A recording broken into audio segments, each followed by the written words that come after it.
Hace muchos años, cuando comencé a estudiar las emociones negativas, el punto más crítico que descubrí fue que no se puede hacer ningún progreso hacia la salud, la felicidad, el amor y el cumplimiento del potencial mientras se insista en mantener intactas las emociones negativas. Y lo único bueno de las emociones negativas, si es que tienen algo de bueno, es que las emociones negativas no son permanentes. Lo dice hasta Sigmund Freud, no hay un lugar permanente para las emociones negativas en el subconsciente. En otras palabras, son visitantes indeseados. Son hábitos negativos o patrones de respuesta negativos que pueden eliminarse, y el punto inicial para eliminarlos es entender de dónde vinieron y entender cuáles fueron los factores causales, volviendo a la niñez temprana, que desencadenó el desarrollo de las emociones negativas y nos han dado como adultos una predisposición a ser negativos de una u otra forma. Esto nos lleva al condicionamiento de la niñez temprana. Recuerden que ya dijimos que el punto inicial de los patrones de hábitos negativos compulsivos e inhibitorios era la crítica destructiva. La crítica destructiva es el gran destructor. La crítica destructiva destruye a las personas en su interior y las deja caminando en círculos por fuera. Muchas personalidades han sido minadas y destruidas, mucha autoestima ha sido puesta de lado como resultado de la crítica destructiva más que cualquier otra cosa que podamos imaginar. La crítica destructiva es el gran asesino. Ahora, ¿por qué es eso tan malo? Sabemos que los niños en sus primeros años y al ir creciendo tienen una necesidad tremenda de amor y aprobación de sus padres. De hecho, muchos psiquiatras y psicólogos han dicho que la razón número uno de la enfermedad mental en los adultos es el retiro de amor o el amor no expresado. Sabemos que cualquier persona con prestigio, una persona que es importante para un niño, tiene un impacto enorme en ese niño, y los niños hasta la edad de 6 años tienen muy poca habilidad para discriminar entre una crítica válida y una crítica inválida. Lo que esto significa es que todo lo que diga un padre o un pariente mayor o una persona mayor, cualquier cosa que diga una persona de prestigio o una persona importante para un niño es aceptada como cierta. Es aceptada como una representación válida de la realidad. Si una madre dice eres un niño malo, o si un papá dice eres flojo, si alguien dice no eres dependiente, o si alguien dice que somos estúpidos o tontos o feos, el niño no tiene capacidad alguna para discriminar entre lo válido y lo no válido. Ese niño acepta eso como una verdadera representación de la realidad. Va más allá de la mente consciente, va directamente al subconsciente y ahí se queda. Muchos de nosotros como adultos aún estamos viviendo en base a la información negativa que recibimos cuando éramos niños. Y después como adultos, ¿qué decimos? Pues decimos así es como soy, o siempre he sido así, o algunas personas dirán, pues es de familia, tu padre era así, los hijos son así, tu madre era así, etc. ¿De dónde viene? Nada de estas cosas es de familia. Por ejemplo, cuando estaba creciendo, mis padres habían sufrido la depresión y la depresión les produjo un impacto enorme. Y cuando hablábamos de comprar algo, lo recuerdo muy bien, mis padres se ponían muy tensos y decían, no podemos pagarlo, no podemos pagarlo, no podemos pagarlo, no podemos pagarlo. Tenían una mentalidad de carencia, esta mentalidad de no podemos pagarlo toda su vida. Y luego yo crecí y aunque nunca he experimentado la depresión, y la mayoría de ustedes, 10, 20, 30, 40 años después, aún estamos diciendo, no puedo pagarlo, no puedo pagarlo, no puedo pagarlo. Aún tomamos como base esas frases críticas, esas frases emocionales que usaban nuestros padres. Tal vez sus padres les decían como mi padre me decía a mí una y otra vez, nunca acabas lo que empiezas, nunca acabas lo que empiezas. Nunca acabas lo que empiezas. Eres un flojo, nunca acabas lo que empiezas. Y cuando fui adulto tuve muchos problemas para acabar lo que empezaba. Al acercarme al final de la tarea, comenzaba a sentirme ansioso y buscaba cualquier excusa por posponerla o retrasarla. El segundo factor que nos predispone a emociones negativas es la falta de amor. Sabemos que las personalidades de los niños se desarrollan al grado en que reciben una alta calidad y una alta cantidad de amor de sus padres. Existe una relación de 1 a 1 entre la cantidad de amor, la calidad de amor y una personalidad sana. Ese amor negado o la privación de amor es la causa clave de la infelicidad, la negatividad y la enfermedad mental en los adultos. Para que un niño se sienta realmente amado, el niño debe tener padres con buenos conceptos, y la mayoría de nosotros tuvimos padres que fueron víctimas de sus padres, que a su vez fueron víctimas de sus padres. Un escritor famoso dice que todo el mundo es víctima de una víctima. Todos son víctimas de víctimas. Nuestros padres quisieron criarnos de la mejor forma posible, pero ellos mismos fueron víctimas de víctimas. Y para que un niño se sienta realmente amado, deben existir 3 condiciones. La condición número 1 es: los padres deben amarse a sí mismos. Los padres deben amarse a sí mismos. Recuerden, nunca le podrán dar más amor a otros que el que sienten por sí mismos. Si no se aman a sí mismos, no pueden amar a sus hijos. Si tienen un poco de amor por sí mismos, deben difundirlo en sus hijos. Si tienen poco amor por sí mismos y es absorbido por sus esposos, entonces, a veces, aunque deseen amar a sus hijos, no tienen amor que darles. Sus padres querían amarlos y en muchos casos no tenían amor para darles. Y eso es porque nunca lo recibieron cuando crecieron. El segundo requisito es: los padres deben amarse mutuamente. Para que un niño crezca sintiendo confianza en sí mismo, crezca sintiéndose amado, a salvo y seguro, debe crecer en un ambiente donde los padres se amen. No hay nada que le dé más temor a un niño que crecer en un hogar donde los padres peleen entre sí, donde los padres no se amen, donde haya dificultades, porque el niño siempre tiene una tendencia, primero que nada, ser una víctima, pues al niño se le grita y se le vocifera, y entonces cree que la razón por la que mamá y papá pelean es su culpa. Ahora, una investigación interesante: como hay muchas familias de un solo padre, la investigación interesante muestra que cuando uno de los padres se va como resultado de una separación o un divorcio, los niños que quedan invariablemente están convencidos de que la razón por la que el otro padre se fue se debió a algo que él hizo. Y es importante que si un matrimonio o una relación va a terminar y uno se va a ir, que el padre que se quede les diga a los niños una y otra vez que la razón por la que la relación no funcionó no tuvo nada que ver con ellos. Solo tuvo que ver conmigo y con papá, conmigo y con mamá. No tiene nada que ver con el niño. El niño necesita oírlo muchas veces antes de que se sienta confiado y seguro. Y por supuesto, siempre es mejor que un niño sea criado por un padre que lo ama que por 2 padres que no se aman. Una tercera condición que debe cumplirse si no quiere que exista la falta de amor es que los padres deben amar al niño. Los padres deben amar al niño. Bueno, esto parece muy obvio y muy lógico. La verdad es que, y esto es lo más difícil para usted y para mí como adultos, que ni siquiera lo pensamos, que es posible que nuestros padres no nos quisieron. No porque no lo intentaran, querían amarnos y tenían la intención de hacerlo, desde luego, etcétera, etcétera, pero simplemente como tenían conflictos mutuos y problemas sin resolver con sus padres, y sufrieron la guerra y la depresión, tenían que hacer carrera y otras responsabilidades, nunca lo lograron totalmente. ¿Entienden? Esa fue la dificultad. Lo deseaban, pero nunca lo lograron. La única forma en que puede amarse a un niño es pasando una gran cantidad y calidad de tiempo con el niño. Tiempo en gran cantidad y calidad con el niño.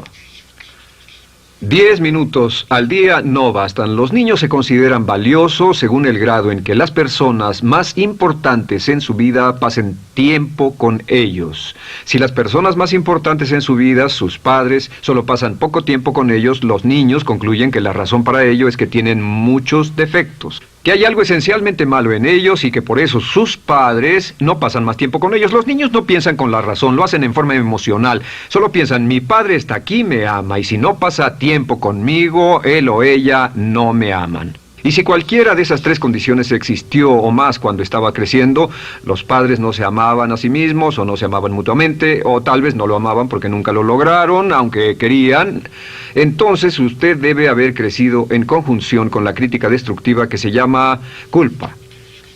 ¿Y qué es la culpa? Pues simplemente la culpa es un sentimiento de no valer mucho. ¿De dónde sacamos este sentimiento? Lo obtenemos cuando continuamente gente importante nos critica en nuestra vida y simultáneamente no nos dan el amor que necesitamos. Sentimos que no valemos mucho o que no valemos nada. Y un sentimiento de culpa nos lleva a un sentimiento de falta de mérito, falta de valor y culpa. Y esa culpa, ese sentimiento de falta de mérito, es el mayor problema del siglo XX, la principal fuente de enfermedad mental. Es la fuente principal de los problemas en las relaciones, la fuente principal de enfermedad psicosomática, la fuente principal de la mayoría de los problemas que afectan a nuestra sociedad. Es el profundo sentimiento de culpa y falta de mérito que se expresa o se esconde en los pensamientos o en la actitud: no valgo suficiente, no valgo suficiente. No valgo suficiente. Ya hablamos de la autoestima y de lo importante que es. La autoestima significa me quiero mucho, me quiero mucho, me quiero mucho, me quiero mucho. Las personas que han sido criadas con críticas destructivas durante su vida no solo no se agradan a sí mismas, no sienten que sean lo bastante buenas para nadie, y en muchos casos están llenos de odio por sí mismos. Se odian a sí mismos, se autocondenan o se detestan. Y verán que esto sale en sus conversaciones y sale en sus relaciones con otras personas. Las personas que no se quieren a sí mismas, aunque quieran tener buenas relaciones, simplemente no son capaces de ello. Las personas que piensan que no son buenas para nada siempre lo hacen aflorar, siempre será un problema. Ahora, ¿cuál es la razón principal de la culpa? ¿De dónde viene la culpa? La culpa viene de 3 fuentes negativas: padres negativos, influencias negativas o religión negativa. Una de las 3. Cualquiera de estas 3 usa la culpa. De la culpa se valen y aprovechan, en especial los padres y las organizaciones religiosas, por 2 razones. Una es el castigo. La culpa se usa para castigarnos.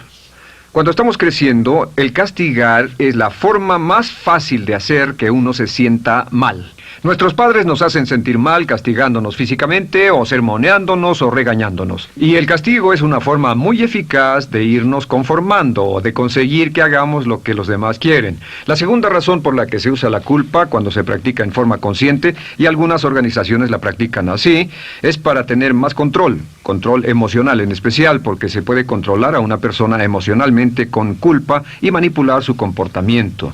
Hay muchas organizaciones que usan la culpa como una herramienta de control y manipulación. Si puede controlar a las personas con suficiente fuerza y en forma emocional, puede conseguir su dinero, puede conseguir su tiempo, puede conseguir su compromiso, demandar sus recursos, etc. Muchas organizaciones usan la culpa para aplicar un castigo. Muchas organizaciones de caridad que se anuncian por televisión, en especial las de causas benéficas que involucran a niños o a personas incapacitadas, usan un sentimiento de culpa. A usted le va tan bien que debe sentirse culpable por estas personas que sufren. O envíenos algo de dinero y eso se encargará de su culpa por un momento hasta que lo incluyamos en nuestra lista de correo, etc. Y la culpa es un estándar. ¿Por qué se usa tan comúnmente? Pues primero que nada porque casi todos nosotros la tenemos en mayor o menor grado. Y número 2, es fácil. La culpa es fácil. ¿Por qué nuestros padres la usan con nosotros? ¿Por qué nuestras madres la usan con nosotros? Nuestras madres pueden controlarnos con la culpa en un cuarto repleto. Nuestra madre puede controlarnos a miles de kilómetros por teléfono. Los padres usan la culpa en sus hijos porque sus padres usaban la culpa en ellos y así sucesivamente. Es lo más fácil. No existe un esfuerzo físico. Puede hacerse con una mirada o de reojo o una palabra. Ya sabe que las personas siempre buscan lo más fácil. Esté alerta. Ustedes han sido criados en un ambiente donde se les ha hecho sentir culpa y casi todos lo vivimos. Debemos entender que la culpa es como una letrina o bacterias emocionales negativas que se colocan en la raíz de su psique o su subconsciente y activan todas las demás emociones negativas: furia, odio, envidia, resentimiento, frustración y duda, temor, etcétera. Las crea y las activa a todas. Y la forma para, en realidad, deshacerse del centro es exorcizarlo, extirparlo. Y es lo que vamos a hacer el resto de esta sesión. Primero, ¿cómo podemos saber si nos criaron con sentimientos de culpa? Bien, a esto le llamamos la manifestación adulta de la culpa.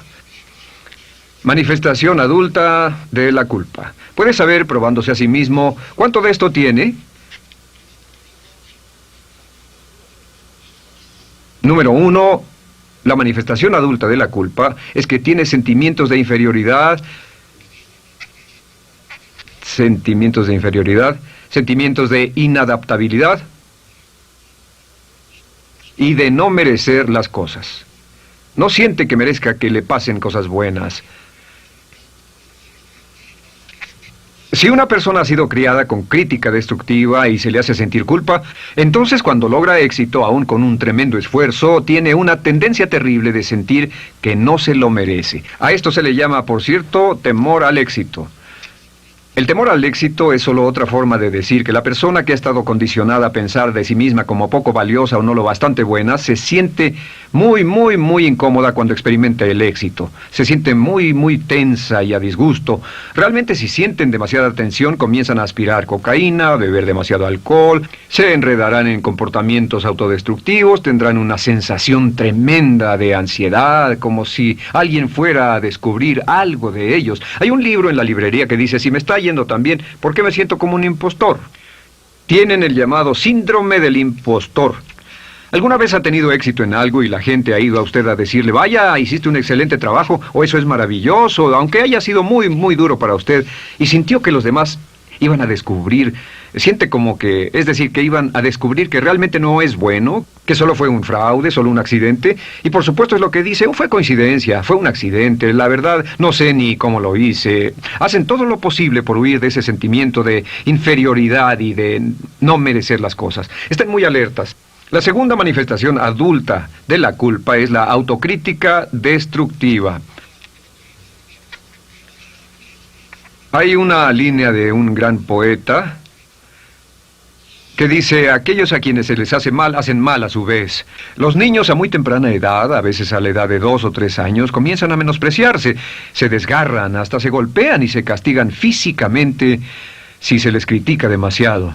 Siempre dicen el equivalente de no valgo suficiente o no soy muy bueno, y se castigan a sí mismos. Y la crítica destructiva es un síntoma real de un sentimiento escondido de culpa e insuficiencia. El número 3 es que, fácilmente manipuladas por la culpa, las personas pueden jalar sus cordones de culpa en forma muy simple. Realmente vemos que existen 2 tipos de personas en el mundo, los lanzadores de culpa y los receptores de culpa. Invariablemente, estas personas se atraen mutuamente. Y por supuesto el lanzador de culpa es la persona que se identifica con el padre que lanzó la culpa y el receptor es la persona que se identifica con el que atrapó la culpa. Pero los lanzadores y los receptores de culpa se unen, se equilibran perfectamente, se establecen y forman una nueva generación de lanzadores y receptores de culpa. Podemos decir que usted es fácilmente manipulado por la culpa, porque ha estado muy bien condicionado. Su jefe puede tirar de su cordón de culpa, una persona en un autobús puede tirar de su cordón de culpa, una sobrecargo puede tirar de su cordón de culpa. Esté muy alerta a esto. La cuarta manifestación de culpa es que usted la usa. Usa la culpa y culpa a otro generosamente. ¿Por qué? Pues si ha funcionado en usted, la hará funcionar en ellos. Le parecerá que es un intercambio, un trato muy justo. Usa la culpa y la culpabilidad y se convierte en la base de sus relaciones con los demás. Cuando algo sale mal, les echa la culpa a ellos. Algo sale mal, culpa a alguien más. En cuanto hay un problema, busca a quién culpar. Un experimento muy interesante con la cámara escondida hace algunos años, fue que hicieron una plancha de hielo y la pusieron en la acera sin que nadie los viera. No hacía mucho frío, pero lo hicieron y observaron cómo reaccionaban las personas cuando pasaban por ahí, cuando caminaban por ahí, llegaban a esa plancha de hielo, se desequilibraban y se resbalaban, y lo primero que hacían era observar a la persona más cercana a ellos, enojados, verdaderamente furiosos. En otras palabras, buscaban a quién culpar. Y si no había nadie cerca de donde habían caído, se levantaban otra vez, miraban a su alrededor, no había nadie y entonces pateaban el piso, pateaban con fuerza y se iban. Nuestra tendencia natural cuando algo sale mal es buscar a alguien o algo a quien culpar, en especial si nos criaron con una culpa continua. Y la quinta manifestación es lo que llamamos lenguaje víctima. Ahora recuerden que hablamos sobre la ley de concentración. Dice, lo que siembras cosecharás. También dice, si usas lenguaje de víctima, mantienes viva la culpa, la refuerzas, la edificas, la cultivas, la utilizas. El lenguaje víctima es lenguaje como no puedo, no puedo, no puedo. Cuando dice no puedo, no puedo, no puedo, envía un mensaje a su mente subconsciente y la mente subconsciente comprende que está inhabilitado, que no tiene control, que es una víctima. Y cuando desea poder hacer algo, su mente subconsciente retroalimenta su mensaje y dice no puedes, no puedes. Y lo segundo que dice es tengo que, y otra vez no tengo control, no estoy a cargo. Pero existe otra expresión del lenguaje víctima que debemos evitar, y es esta, trataré. Trataré, sea lo que sea, trataré. ¿Qué significan las palabras trataré? Pues déjenme decirles qué significan. Significan voy a fracasar y lo digo anticipadamente para que no me vengan con represalias. En otras palabras, dice trataré de llegar a tiempo, pero lo que está diciendo es tal vez llegue tarde y no pueden reclamarme porque dije que trataría. Cuando una persona dice trataré, está disculpando su fracaso por anticipado. Si fuera al doctor y el doctor lo examinara, lo auscultara y le dijera, pues está en pésimas condiciones, tendremos que intervenir, debemos llevarlo al hospital ahora mismo, me sorprende que haya llegado aquí. Usted dirá, bueno doctor, espero que haga un buen trabajo. Y él dice, trataré. Si él dice eso, usted seguramente buscará otro médico. O si va a un abogado. Lo culpan de algo y va a un abogado y le presenta su caso y dice, oiga, va a defenderme, y él dice, trataré. ¿Qué está diciendo? Está diciendo, escuche, he estudiado el caso y por lo que veo no hay mucha esperanza, pero lo tomaré de todos modos. Trataré son los que tratan de conseguir que les pague por anticipado. Otro juego de palabras que no debe usar. Por cierto, con respecto a trataré, lo que debe decir es lo haré o no lo haré. No trataré. Si alguna vez en nuestro negocio, tenemos un negocio muy activo, si llamamos a alguien y le pedimos alguna cosa o algún trabajo y dice trataré de conseguirlo para el viernes o trataré de terminarlo a tiempo, al instante sabemos que lo que quiere decir es que quiere sentirse libre, no comprometerse. Así que nunca dejamos que nadie se vaya con un trataré, debe ser hecho o no, y queremos obtener una seguridad. Si hace falta, nosotros lo hacemos. Cuando dicen trataré, lo que están haciendo es que se están lavando las manos. Esté alerta, la otra palabra es desearía. Dicen que un deseo es una esperanza o una meta sin energía detrás. Desearía. ¿Qué significa un deseo? Desearía significa que me gustaría tener algo, pero sé que nunca lo podré tener. Cuando dice desearía bajar de peso, ¿qué significa? Las palabras no dichas son, pero sé que no puedo. ¿Por qué no? Por las excusas que tiene y el metabolismo que tiene y los problemas, etcétera. Siempre hay razones por qué debe salir, etcétera. Desearía dejar de fumar, desearía estar en forma. Desearía, desearía, desearía. Cuando usa la palabra desearía, le muestra al subconsciente que esto es algo que no cree que le sea posible lograr o adquirir. Entonces el subconsciente descarta completamente esto como meta y no le da energía, ni motivación, ni impulso, ni deseo de lograrlo. Así que esté muy alerta al lenguaje víctima. Esté alerta a la expresión sí, pero. O lo haría, sí, pero. Alguien le dice, haga esto, y usted dice, sí, pero. La palabra pero, por cierto, es el gran borrador.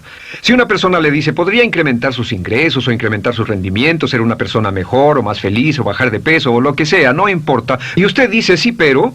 Lo que está diciendo es que está borrando toda la aseveración que ha dicho antes. Manda un mensaje a su subconsciente que dice, no hay posibilidad. Y no hace esfuerzo, no otorga energía, no ejerce capacidad alguna hacia el logro de esa meta. Y las personas que han sido criadas con culpa tienen 5 cualidades o 5 manifestaciones de adultos. Una es que se sienten inferiores, se sienten inadecuadas, sienten que no merecen que les pasen cosas buenas. Estén muy alertas a eso. El número 2... se autocompadecen continuamente, usan la autocrítica destructiva. El número 3, usan la culpa y la culpabilidad en ellos y en otros. El número 4, son manipuladas por la culpa. Y número 5, usan lenguaje víctima. Así que, ¿cómo nos deshacemos de la culpa? ¿No es sorprendente cómo se aclara esto? Este pizarrón, todo se borra. Tengo una varita mágica cuando me voy a sentar al escritorio. Entonces, ¿cómo nos deshacemos de la culpa? Para deshacerse de la culpa...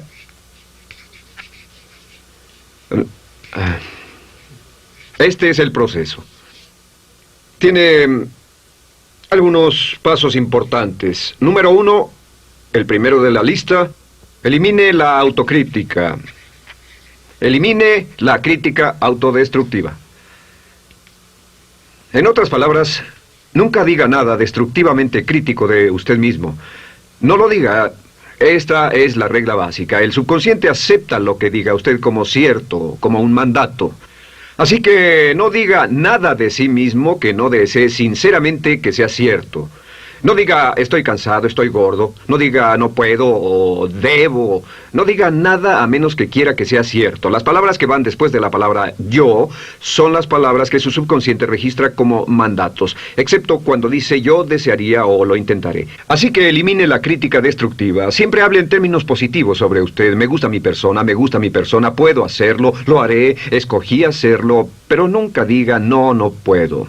Número 2 es no dejarse manejar por la culpa. Rehúse ser manejado por la culpa.